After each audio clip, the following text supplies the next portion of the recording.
આમ આદમી પાર્ટીના નેતા પ્રવીણ રામે ભાજપ સરકાર ઉપર પ્રહાર કર્યા છે। આરોપીઓનો વરઘોડો કાઢવાની બેવડી નીતિ મુદ્દે પ્રવીણ રામે ભાજપ સરકાર ઉપર પ્રહાર કર્યા।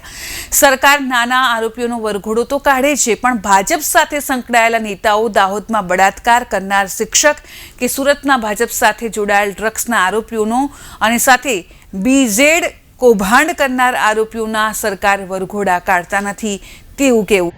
તાજેતરમાં ગુજરાતમાં બે મહત્વની ઘટનાઓ બની અને આ બંને ઘટનાઓમાં ગુજરાતની ભાજપ સરકાર અને પોલીસ તંત્રની કાર્ય પદ્ધતિ અલગ અલગ જોવા મળી।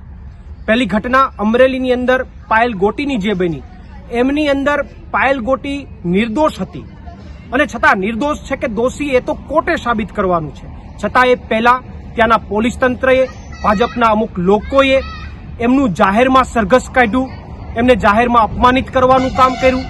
જ્યારે બીજી બાજુ ગુજરાતમાં બનેલું ખ્યાતિ હોસ્પિટલનું કાંડ કે જેનાથી અનેક લોકોના મૃત્યુ થયા, એમના ગુનેગાર મેન કાર્તિકભાઈ પટેલ અને અન્ય જે કંઈ પણ ગુનેગારો હતા એ તમામ તાજેતરમાં પકડાયા।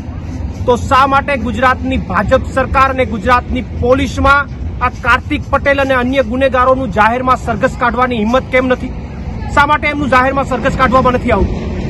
પાયલ ગોટી નિર્દોષ હોવા છતાં એમનું સરઘસ નીકળે અને કાર્તિક પટેલ દ્વારા એવું કૃત્ય કરવામાં આવે કે જેના કારણે અનેક લોકોના જીવ ગયા, છતાં એનું જાહેરમાં સરઘસ નહીં, જાહેરમાં વરઘોડો નહીં। તો ગુજરાતમાં આ બનેલી બે ઘટનાઓમાં ભાજપ સરકારની અને પોલીસની કાર્યવાહી અલગ અલગ શું કામ?